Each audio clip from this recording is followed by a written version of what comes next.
Well, good morning, Maria. Good morning, Kiri-Maree. And where are you right now? I'm on the Sunshine Coast. And is it sunshine?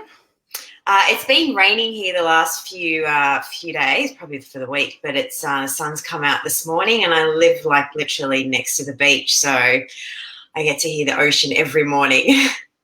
That's why you're looking beautiful and brown. We too live right near the water, so it's not far down there. But my husband, he decided that he wanted to break his ankle and the ligament to come off the bone a little bit there. So last night it was a bit of an adventure. I took him out in my son's wheelchair down this steep hill and then into Manly, and the old wheelchair just wanted to veer off one side. But we had fun.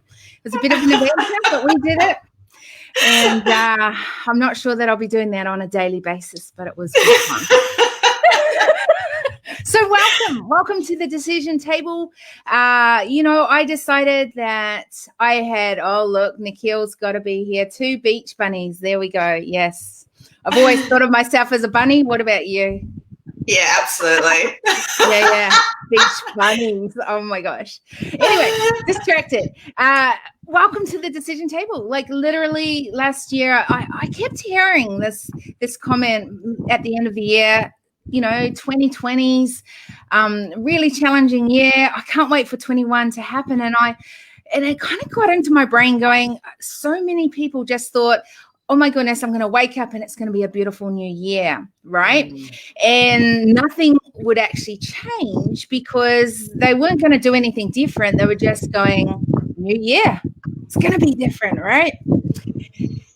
And I thought, well, how can I make sure that I'm not one of those people, right, that think, oh, it's going to be a different year? Because I didn't really enjoy a lot of 2020. There was amazing things that did happen in 2020, but there were some things I don't want to repeat. So one of the things I thought was, hey, let's have a conversation every day in January on the decision table. And one of the lenses that I want to use as a theme this year is really seeing humanity. And for me, that means seeing humanity as stakeholders at the decision table.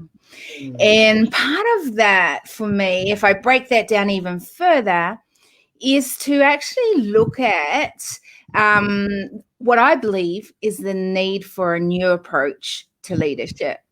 And so that's what these conversations really, very casual, as you saw even before we came on, extremely casual. And, really just having a conversation with different people every day so that I can start looking through different lenses. We become more aware when we do things like this, and we get different perspectives of what that may look like or need to look like. When you hear the need for a new approach, what does that bring up inside of you straight away? Look, 2020 was an entire year of a need of a different approach. And I think for me, a different approach, to me, what that means is adaptability and flexibility. So whether that be someone requiring new resources or changing the way that they approach things, whether that be with their thinking or as a skill set, I think for me, for that specifically, it's all about adaptability and changing the way you look at things, to look at things from different perspectives, just rather than from the one space that you've been looking at it for the whole year, let's say. Yeah. Thank you, Vinka, for joining us all the way from Germany, I think it is. I'm going to find out. I think she's coming on, might be even tomorrow. So I will get to know exactly where she is in the world. But yeah, look, I think adaptability, let's talk about that a little bit more. What does that look like for you, or has looked like for you in your own world? Yeah. The way that I see it is that adaptability can be where someone approaches an obstacle and a challenge and asking themselves, how can they do this differently, or can they achieve the result in a different way? Really being connected with yourself and how you're responding to each individual situation and how you can approach it quite differently. Because the way that one person may perceive a certain situation is perceived very differently from another.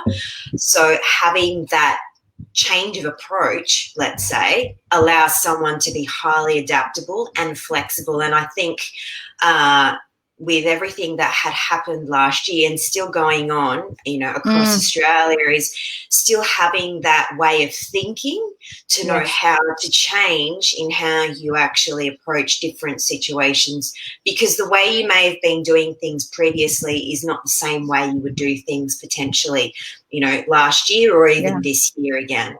Yeah. But you see, that sounds really good. And I love it, right? Adaptability. But we are in really unpredictable times and many times of uncertainty. So how do we do leadership or whatever we're doing in our own world better and be able to actually use this as a lens in which we start bringing change? Yeah, sure. So how do we do leadership better? It's really understanding self first in knowing how to lead others, forward. If someone is not really having a clear understanding in who they are, how they're responding, how they're thinking, how they're overcoming obstacles and challenges, how would they know how to lead others in being able to overcome those same obstacles and challenges? We live in a world of uncertainty, and I think the last 12 months of 2020, even going into 2021, is really knowing how to embrace uncertainty and how to take steps forward as a leader in leadership in that, that space of uncertainty, to be able to create that safe environment for others that they're taking forward. So tell me, how's this played out in your own personal life? Uncertainty? Any of it? Adaptability, uncertainty? Last year for me personally was a great year. I actually moved state before 2020 had occurred. So I had come into a space where moving state, not knowing anyone, growing a business from a new place was in a place of uncertainty for me. So having all what had happened with the pandemic and everything and the shift in the economy pushed me forward to be able to be more adaptable and create new things within my business that I had never thought I had created before. So we hear this thing across the business world last year about, pivoting your business and going in all different directions. And I think pivoting is great, but when you actually don't go with one particular way of doing things, it can create a lot of confusion and increase that uncertainty in how someone is to approach something. So for me, I found one way and I stuck with it for the whole of 2020. And my business was quite successful last year, especially in what I specifically do. And now 2021 is another year, and thinking and looking at a different approach, how to approach this next 12 months with a different way of thinking moving forward. So that's how I've been able to move forward over the last 12 months. So what are you thinking in, the next 12 months? How do you think, we need to play out adaptability in what we're doing? Yeah. I think that for me, moving forward, like I run a lot of live training, so they're all face-to-face, and with Brisbane and New South Wales that have just gone in lockdown and so forth, I've had to make some changes. I had a plan in place for the next 12 months, and I've had to make some changes. And what I found is that a lot of people get caught up emotionally because of the lack of clarity and direction as they're going. But I think for me, it's about chunking this year down into smaller chunks and looking at what can you do each month moving forward, rather than looking at it over a 12-month period, which can get overwhelming for some. So I think looking at smaller pieces of the puzzle will allow someone to be able to manage the direction in where they're going forward within their business, but also helping, foreseeing what can potentially happen if they're running a team, to know how to be able to address those obstacles and challenges moving forward.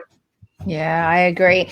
And actually that's come up a few times, the whole chunking it down into smaller bite size. And I think it's way easier also to adapt or to be flexible when you can do those shifts, just those little tiny shifts rather than the big, huge ones. Absolutely. And,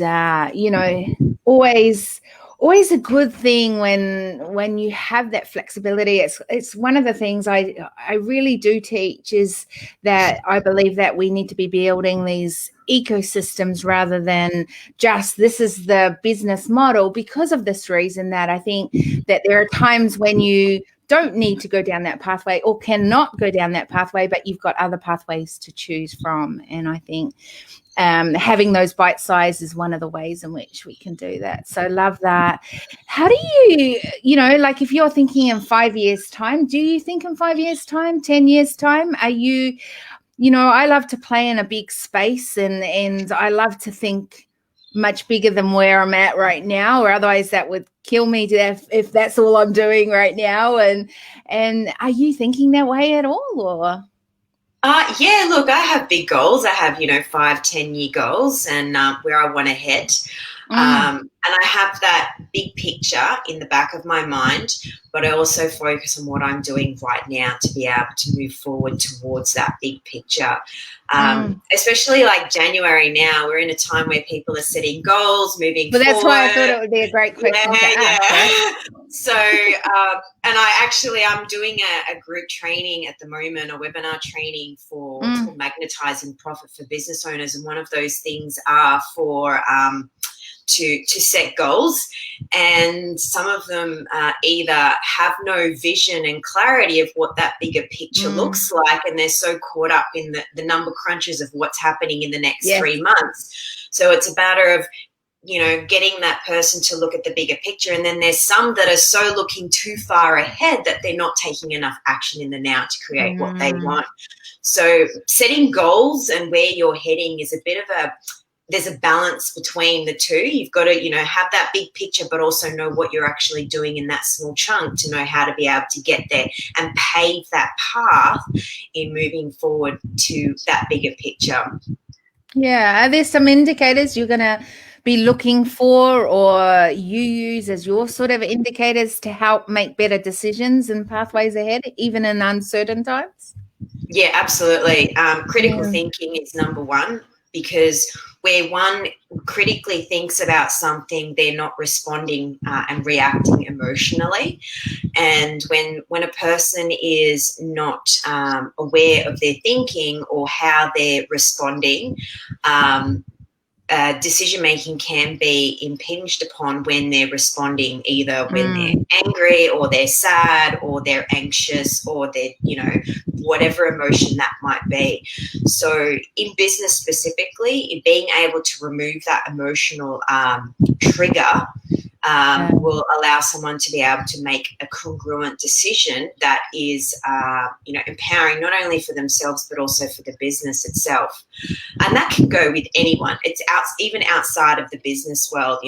There's a lot of people that have had to either close their businesses or they're working from home, so they've got a change of environment that they're in at the moment. So knowing how to be able to create outcomes would require critical thinking in knowing how to do so.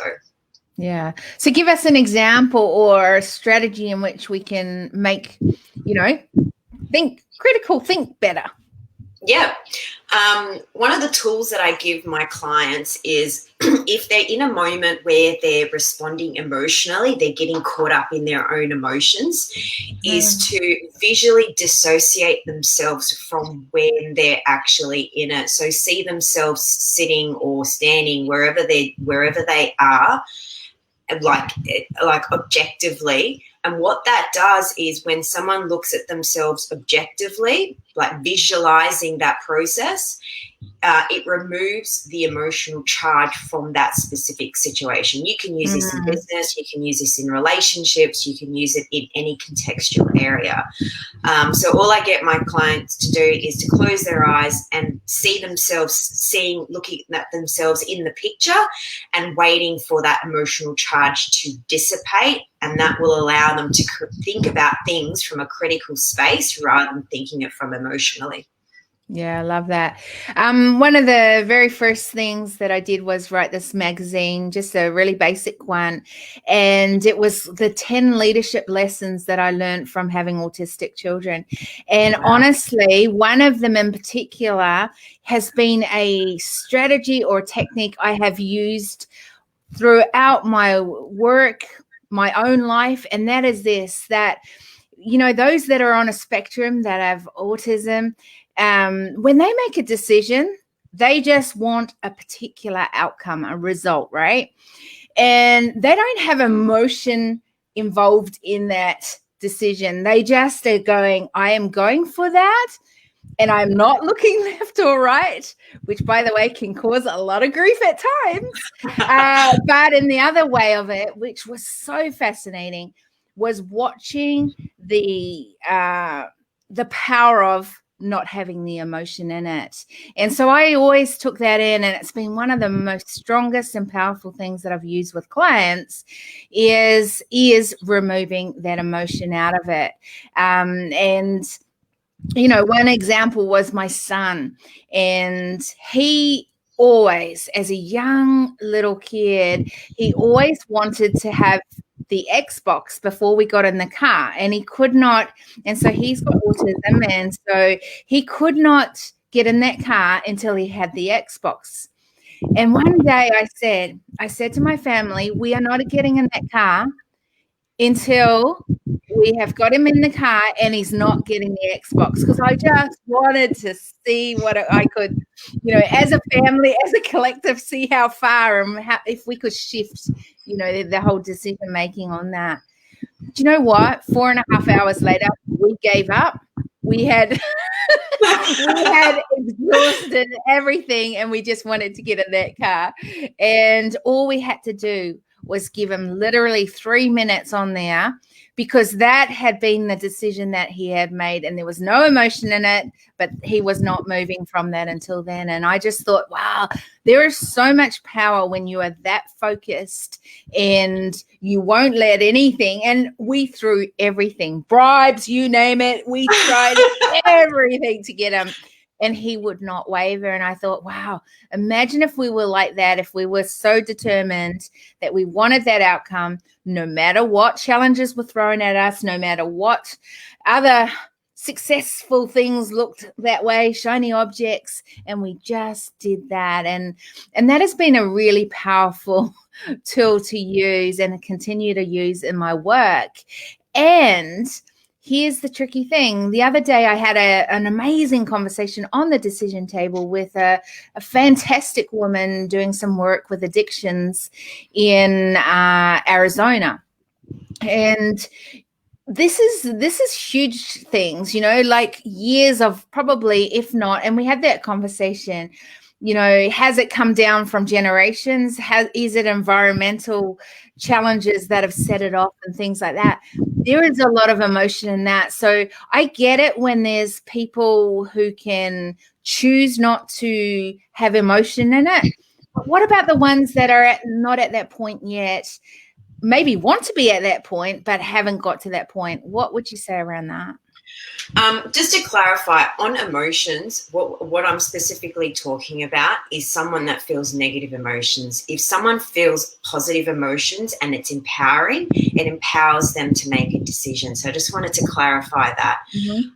In that case, I would be saying it can be used as a driver, right? Absolutely. Yeah. So, with your son who's autistic, how you said he just goes for it and just makes the decision. That's a really great example in how someone can remove the actual negative emotions, but they've got the drive to move forward, the motivation to move forward.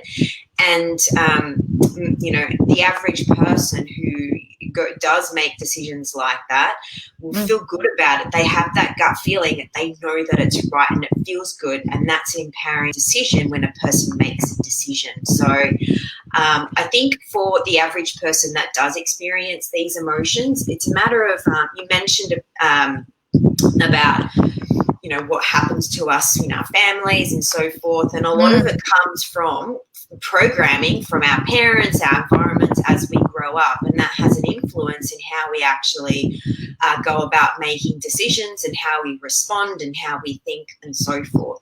So I think the biggest thing someone can do is really understanding who they are and how they think, to know how to change how they can respond and how they're thinking. And a great exercise that I suggest to people is to do journaling, because it allows someone to put a pen to paper and really discover more things about who they are and where they can make changes within themselves to improve their own performance and making better quality decisions moving forward. So if we pull this back into the lens of the need for a new approach to leadership, and we're looking through the lens of going, hey, if we are better, then that's going to have that ripple effect, the domino effect. How do we do that? What are some of the areas in which has been kind of old school leadership thinking, and we can do the new improved sort of version of it? Yeah, amazing.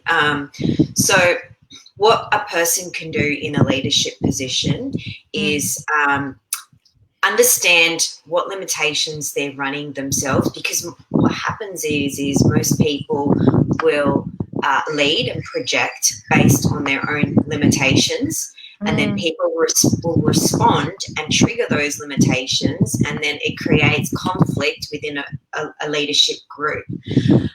So understanding what limitations the person has and addressing those, and then knowing each individual who they're leading as an individual and how to communicate to each individual person in a way that connects to them and empowers them to move forward.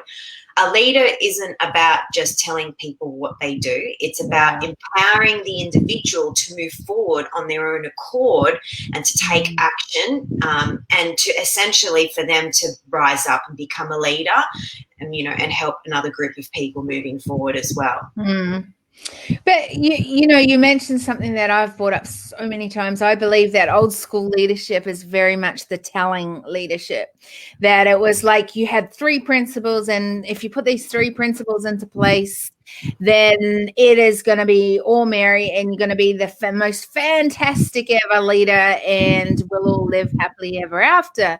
And I don't know about you, but I'm seeing a few global challenges, economic, social, environmental. And so I'm thinking some of the leadership isn't working, and some of that isn't going to keep working going forward. So it's easy to keep doing what we know. It's not so easy to want to shift, gears and do something that is unknown and to change. There's a lot of things that we know works to a degree. And so it's almost, even though we know in a lot of cases there's an awareness around the need for change, or the thought that maybe some change could help, or we need to see something happen. But then it gets back to the point, well, my default system goes back to what I know, which is actually not necessarily the best thing. Do you know, I don't know if you're seeing that, but I know that I get to see that a lot of people defaulting back to what they know rather than wanting to even start creating an awareness around what could be part of that change. Yeah, absolutely. Yeah, absolutely. The one thing that came up is people's values shift during different times. And the biggest thing that can influence someone's values is the environment. And what happens is you mentioned how people regress back, right? What happens is when people have moved forward and they've created change within themselves, but under stress, when the environment, puts them under stress, they actually regress backwards to the last, level of thinking that they've been operating, which is what their default mode is. And we've seen this across the world where people will start to awaken and then they start to push back. But the push back in some individuals can be quite aggressive, quite violent, and quite forceful. Whereas if we look at how are they leading and empowering other people to take action that can help others as well? Or are they just creating more conflict and more aggression? And how is that contributing to the world at the moment? Yeah. No, I like that. You say an interesting thing. You said the biggest. Tell me more about that. Why do you see it as the biggest? I think there's many variables. Why do you say biggest? For what was it we were just saying? My brain just went lost on that because I was like, that was kind of like a moment where I go, okay, do I agree? Do I not? I'm not sure because I'm not sure where you're coming from on that one, right? And that was, so tell me about that. Yeah, so we were talking about values. Yes. Okay. What happens is, let me give you an example, right? Oh, the environment being the biggest. Yeah. That's what it was. Yeah. So I have a cup of coffee. Yeah. The values is what's inside the container, right? And that's what people are thinking. That's what they're operating. The cup itself is the person itself. And the outside is the environment. People go through life. If the environment stays the same, the coffee will stay the same temperature, the same, consistency the entire time. But let's say something happens in the world, like a pandemic, and I put the cup in the freezer. Yes. What happens to the content inside the actual container itself? It changes. It freezes. It's the same content, right? But it's changed because of the environment. So what's happened now is that there's been a massive global shift in the environment for each individual being the container, and it's created a change in the values, what they classify what's most important to them, which is now what they're doing in taking action and what's motivating them and what's causing them to make decisions, because there's been a change of the environment. It's not the person itself, it's the environment that influences what's happening inside the person's head. Okay, so what if I change massively, but my environment doesn't? Does the environment support the person that's changed? Well, in some cases, no, right? Because people stay in the same environment, but they change. What makes it harder is if they have changed so dramatically or drastically compared to their environment, then it makes it difficult, right? It makes it difficult because, it might be a harder journey to keep doing what they're meant to be doing or feel like that's important to them now or their values. And that's why often if you stay in the same environment, it will... you can often default back to how you operated last. But that doesn't mean that you definitely do, because I have seen many that have stayed in environments and it's amazing what they've achieved or where they've gone to, right? So, yeah. Yeah, absolutely. So if a person stays in their environment and the environment doesn't support the change, either the person will change the environment that they're in to make sure that it does support them, or they end up leaving that environment to create a new environment that supports them as an individual. So that's what happens if you were to stay in that specific environment. So the environment must support the person in doing those behaviors. If it doesn't, they'll regress back to what they were previously doing to be able to adapt to that specific environment. Mm. I always talk about curating moments in environments, right? Like that to me is such an important part of being able to make and part of what I think is the need for a new approach is this focus, using that as a lens. Mm. How will you do that going forward? Like, how are you going to be curating a better environment for you to be a better leader? Okay, curating a better environment to be a better leader. Mm, What I've been focusing on is what I'm doing myself and what's happening in my environment and how I'm responding to those particular things, how I'm creating and connecting with each individual person. mm, Because the person that say, for example, I've connected with previously may have a different hat on in how they're thinking and responding in the now, because there's been a lot of changes that has happening. So it's not about what am I doing? It's about how am I connecting and communicating to that individual to be able to maintain and keep those relationships going, because each person changes over time, especially with, what's mm. happened over the last 12 months. So communication is key. You communicate to how the other person likes to be communicated, not how you like to be communicated, in order, especially as a leader, right? If you're leading a team, leading people, it's about them. It's not about you. So, and that's how I see moving forward. And I see that a lot in my trainings when I've got students that come in and they're wanting to create change, they're wanting to grow their businesses, and it's about them and how I can support them as an individual in getting them to where they want to be in their outcome.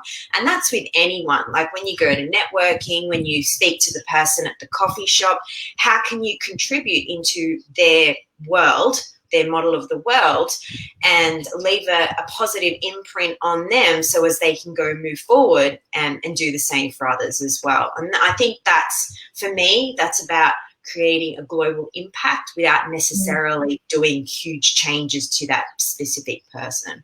Okay, talk to me more about that. What do you mean by a global impact? Well, global impact is helping, empowering others to make empowering decisions. So whether that be speaking to the person at the coffee shop and talking to them about who they are, what their business is, or what they did on the weekend, and for me, I'm all about, NLP, so it's about neuro-linguistic programming, so it's about language and how to use linguistics to be able to empower the individual. So they may have not have thought about something previously that they've thought about by being able to contribute in a way that widens their scope of thinking. For me, that's about creating impact on the planet. I know that I've created a small amount of change that's big enough for them to go out and actually do something differently that can potentially empower someone else. Yeah, I love that. By the way, I'm all into the global impact. Absolutely. It's a huge part of my world. Interesting enough, though, like a lot of people want to make impact. And I think it goes back to what you earlier said around making it, as I said before, like there's a lot of global, if we look at on the global stage of problems, there's like, the where the world is at economically right now with what has happened across the world, where the environment, what the pressures we're putting on it to what is actually needed as output kind of thing. What's another one? The social, like the fact that all of a sudden we're being isolated in our own little bubbles, and we're not being pushed out into maybe different thinkings and benefits of being involved in different cultures alone, just as some little filters and things like that. Here's the thing. Often people think, well, that's now getting bigger and bigger, and the gap from problem to solution is actually widening. And I think it goes back to what you earlier said, that we have to keep shifting things forward, but just where it was kind of you could make bigger leaps at some stages now to keep impacting, not just in your own little individual world, but across the globe. It's actually those have become smaller increments. We can still shift it forward, But I think that part of what we need to look at is going, how can we just keep shifting it forward? And part of that is these kind of conversations where I believe that we're not always going to agree at the table, and it's uncomfortable. And if we are to have different distinctions, I call it, not diversity at the table, then for us to bring distinctions to the table, we have to be more comfortable to be uncomfortable. Absolutely. How do you see this? How do you see this playing out more in the work that you're doing this year? Yeah, absolutely. And I love how you said, bring diversity to the table, because it's better to have a table of different people than to have a table of all the same way of thinking, because you're going to be stuck in the same place the entire time because there's only one way of thinking.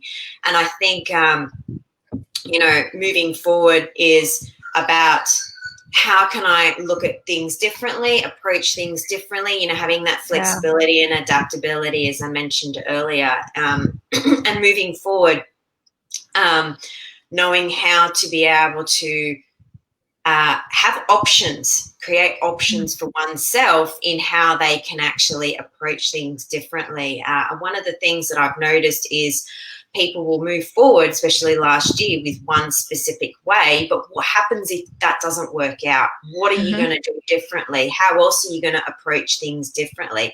Because sometimes there's no one straight line to get to that outcome. You may have to deviate and have certain things that has to play in order to create that change or to create that outcome.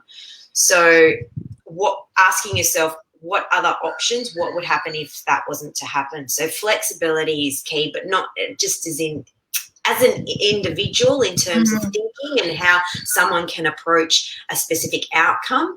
I think that is the biggest thing someone can get out of what has happened over the last 12 months with the pandemic is there's always going to be uncertainty, but it's about how you actually approach it with confidence and with certainty within yourself, knowing that you can create an outcome and a solution, even though the perception of uncertainty is occurring at the moment. So what about you? How do you cope when everyone thinks really differently? Because you're pretty certain on the way that you think. You've got strategies that have worked well for you. You know it works for your clients. What if you were coming to the table and everyone was having very, very different conversations? How do you manage that, work with it rather than against it? Have you got thoughts on that? Yeah, absolutely. Conversations, everyone has a specific outcome, but the highest intention or the highest purpose of what each individual wants, what you would find is if you chunk high enough, everyone wants the same thing. Everyone wants the same outcome. It's just a matter of knowing what that is and how to communicate that effectively. Excuse me. So by having those open conversations with each individual and actively listening in terms of what they want and what they want to achieve, but asking them, okay, well, what's the highest intention or the purpose of you wanting that? And then they'll tell you. And it could be, at the moment to be able to create, certainty in leadership, let's say. But each individual perceives the outcome very differently, and they may language it in a way that, that sounds different. So knowing what on the table, what's the highest intention of what everyone wants allows you to come to a bigger conclusion where everyone can agree moving forward. Yeah, so I find that interesting and fascinating because I totally agree with you when there's a smaller table. I think of something that I put on last year, and that was called the Global Human Intelligence Forum. And, we had over 70 leaders coming in and out throughout the 3 days. And from across the globe with many different values, many different beliefs, many different thinkings, and at different stages in their lives as well. And it was at the most pivotal time of racial tension across the globe, where many didn't want to be saying things because they were afraid of what was to be said or not said. So in the smaller group, I agree with you in the way that you're saying that.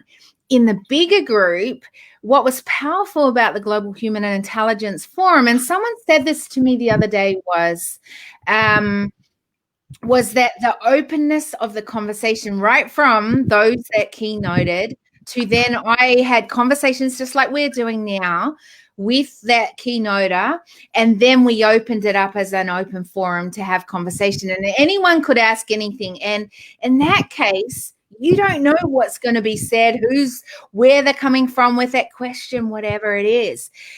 It was the most beautiful 3 days of my life, I have to say, because everyone knew that it was a no judgment zone. Now, one of the things someone said to me the other day was most of those people were people that have been in my world that I love and adore from so many walks of life. There were others in there, of course, that were sold into it, that came, that I didn't know. But if we are to open it to these open forums, right, where it is about a bigger group, understanding where people are coming from right from the get-go is really difficult, because we want to give them voices and we want to be more open in that. And so, yeah, what do you think when you hear something like this? Yeah, sure. So, with what you just explained in terms of an open forum where there's a big group of people, or even, much bigger than that, I think the one thing that people seek in order to freely speak about what they're thinking and how they're feeling is creating an environment that's they're going to feel safe to be able to share, and knowing that each individual may listen to them or may not, but will respect their perspective and their point of view and how they view, what's happening in their world. So by being able to just simply actively listen to what they're saying and maybe ask questions about why is that important to you, or how do you see things moving, differently, to understand how they think, because each person's perception is very different to everyone else. There's no one that has the same perception in how they view things. So I think the key here is respecting what they're saying, but also asking more questions to find out how they're thinking in order to get more clarity in how they've made that conclusion of what they've said. How do you listen better? Yep. So I ask questions because I want more information, because then I understand how they're thinking, what's important to them, and also what drives them, what's their motivators. So active listening for me is simply just listening to the person explain how they're feeling, and then asking them, how is that important to you, or what would happen if you did this? Instead of intervening with a conversation, I always simply ask questions to be able to get more information. What if you really hated what was being said at the table? Yeah. This is reality, right? This conversation is real and raw, because these are the things that I think it's easy to know these concepts, to live them, to do them, and to change it as a new approach to leadership. It's a whole different ballgame. And so this is why I go, well, if you really hated what was being said at that table and you needed to listen, what does that look like for you? For me, it would be, okay, I don't agree, but I'm just going to listen. I'm going to respect that person's view. I'm going to allow them to speak, because at the moment, people are being suppressed in not being able to express what they think and how they feel, and not that this is what's causing a lot of kickback in society, especially having to wear masks and all of this stuff. So by respecting that space and allowing them to have that at that time, even though I may not agree, the only question I would ask that person is, what is the highest intention of you, or the purpose of you having this? And what that does, it chunks higher from where they're bogged down into all the detail to really understand what is the initial driver that's causing them to wanting to have that perception. So, for example, if it's, vaccines, this is one of the things that it's been spoken about, in society at the moment. Some people are for the vaccine, some people are against, and there are, and you want to know what is the highest intention for them getting the vaccine or not getting the vaccine. And it may be to be able to create, a healthier planet or to prevent illness. And it may be the same for both parties. But understanding that each person has their own judgment in what they want, and respecting that for that time and allowing them to be able to speak will create a place where people can feel safe and open to share their perspective without any sort of aggression or kickback from anyone else. Yeah. So do you see anything stopping others being able to do that? Because if I think of that, one of the things that I would see that potentially could be a stopper is if I associate with those sort of people at my table, then people are going to think I do agree with them, or that that's the way I do it, and I don't want to be known for that.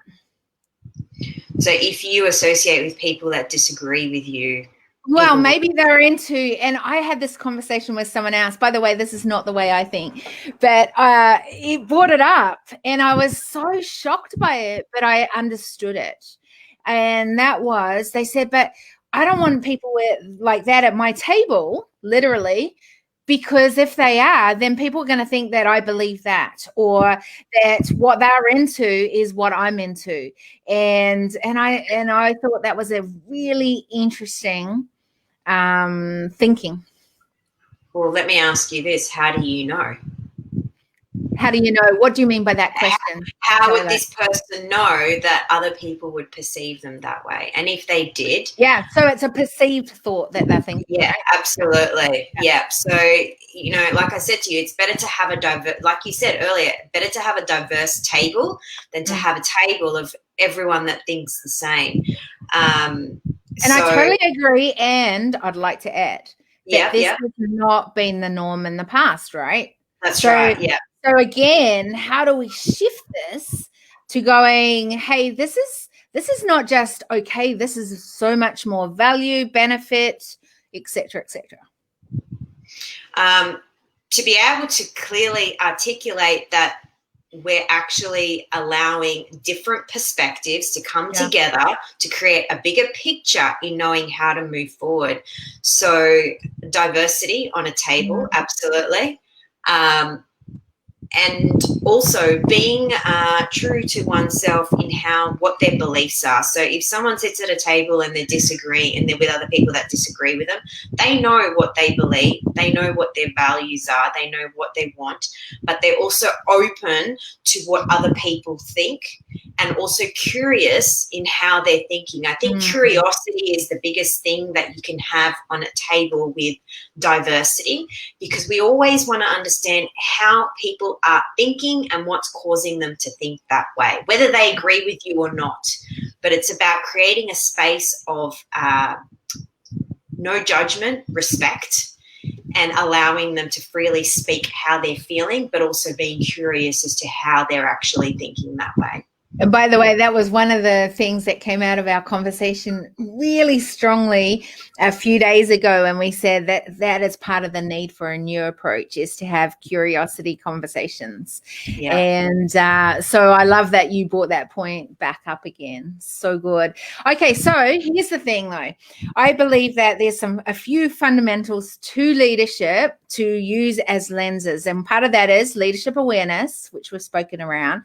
Leadership ownership. So, once you've become aware of what it is, because we don't know what we don't know, but when we do, I believe there's this need for us to take responsibility. Own, what does that look like for me? What am I going to take with that? What am I going to roll with that? And then that brings the change. And then looking through, always through sustainability. In other words, not just this generation, but the generations and the generations to come, right? From our conversation today, what is it that you've taken or thought about or going to do differently? Just one thing or that you've got from this conversation. Yeah, fantastic. I've loved it all today. The one thing that really stood out for me is diversity at the table.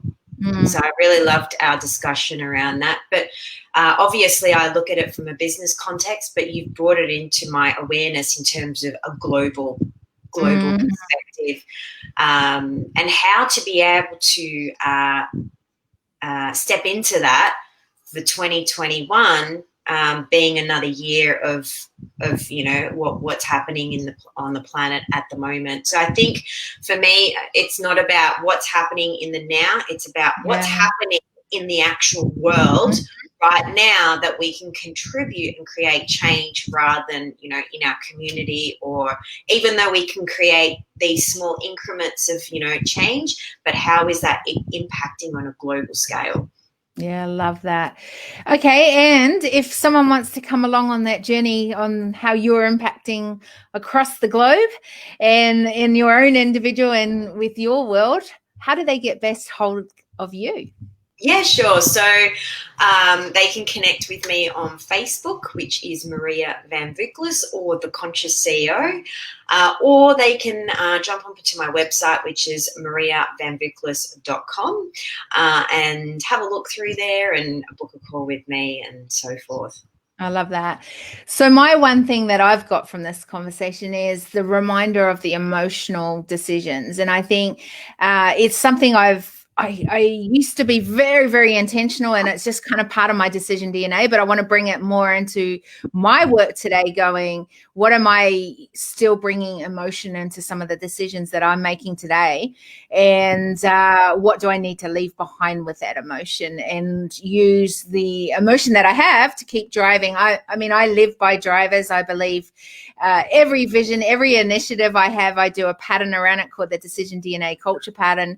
And so literally every initiative, every company, every enterprise I do, it has 4 drivers that drive those 4 pillars that hold that vision. So, it's a huge part of what my work is. So, but I think it's always good to keep going back to that and understanding, hey, was I a bit more emotional when I was trying to think that way, or is this not working this way because there's too much emotion involved in it? So I'm loving that piece, a reminder of that, and the power of how we make our decisions in that way. Is there anything else that you really want to leave people with when it comes to the new approach to leadership, or thoughts around that? Yeah, sure. Self-awareness. Self-awareness is key. Knowing what you're thinking, what you're saying to yourself, would determine what behaviors you're actually producing. So self-awareness is key. Know yourself first in order to be able to help other people and lead them moving forward. Yeah. So give us a strategy or a few things around how we can do that better. Yeah, sure. So if you get caught up in negative self-talk, if you're finding yourself beating yourself up or feeling, a certain emotion, ask yourself, okay, what am I saying to myself right now that's causing me to feel this way? Because the biggest conversations that we have are the conversations that we have with ourselves. And in order to change how we're behaving is to change the conversations that we're having with ourselves. And exercise to do that is to just write down what you're thinking, what you're saying to yourself. So get it pen to paper, to get it out of your head, and then ask yourself, okay, what can I say to myself differently that's more empowering for me to create different behaviors moving forward? Love that. What about you? Do you ever have that voice of doubt, or have you got this all sorted and nailed? Well, we're all human, so good. That's what I wanted to hear. I wanted to know if there was a sister out there that has to deal with this too. I just think, I love that, and I also want people to realize that at every level, I believe there's this need to stretch to a different capacity. And sometimes that means that where I used to be able to make a decision that way and create this awareness and be really confident in it, I might have to learn to do that even more. And so there might be the need to do what you just said even more, right? Or again, to just, sometimes I get out in those moments, I'll get out my pattern and I'll look at it and I go, yeah, but this is not about me. This is about all the lives that get changed because I'm willing to step up today and do this. Or this is actually going to help change patterns of where we see these problems occurring and distraction is happening and devastation. But if I get to do this and help others to be able to work these patterns out, guess what? That's not going to happen at the same level that it would have if I don't do this. And I think, just a full circle, there's some of these drivers are just so important. And, it's not just, hey, we need this need for a new approach to leadership in the greater field, but it comes back to us being able to go, how can we be better leaders as well? And what does that look like so that we can then give out of much greater and more effective leadership, right? So thank you for coming on here and being a part of this and just willing to have a conversation, because I have heard about you. I have not actually had a conversation before with you, so I was learning more about you as we had this conversation, your thinking. I can see, you have very particular ways in which you move people forward. And so great frameworks in doing that, that really help to, I'm all into a framework because it gives you something to work within so that you can then give out more of. And I think that that's just fascinating. You and I both love patterns and the whole wiring around the brain and the neuro. It fascinates me. And so I'm always interested to ask questions to someone who works in a field that's part of it. So thank you for your willingness to step up and to come in and be a part of this today, and not really even know what this platform, let alone really what you were going to be hit with today. So thank you so much. Thank you for your time. Yeah, you're very welcome. And thank you to all the listeners. And if you've loved this talk and this conversation today, and you want to know more, well, you know how to get hold of Maria. You know how to reach out to me, reach out in the comments, reach out, whatever. But the biggest thing, I think, is that you share these. If we are to have different conversations, if we are to have a new approach to leadership, the more people have an awareness or create an awareness, the more we can have the right conversations and the right people and those at the tables. I call it distinctions because I think diversity actually brings division. So if we can look through the lens of humanity as stakeholders at the table, and that's the one thing we have in common at the table, but we bring our distinctions to the table. And I think that the more we can do that, the more we can bring many, many different people with many different distinctions, like yourself, Maria, bringing what you brought to the table today, the more we are likely to be able to really work towards shifting it from problem to solution across the world. Nikhil did have, do you have a framework for creating frameworks? Of course, you would have to say that, Nikhil. Do you want to answer that, Maria, before we leave? Do you have a framework for creating frameworks? A framework for creating frameworks. I think that was very meta. It would have to be creating a roadmap.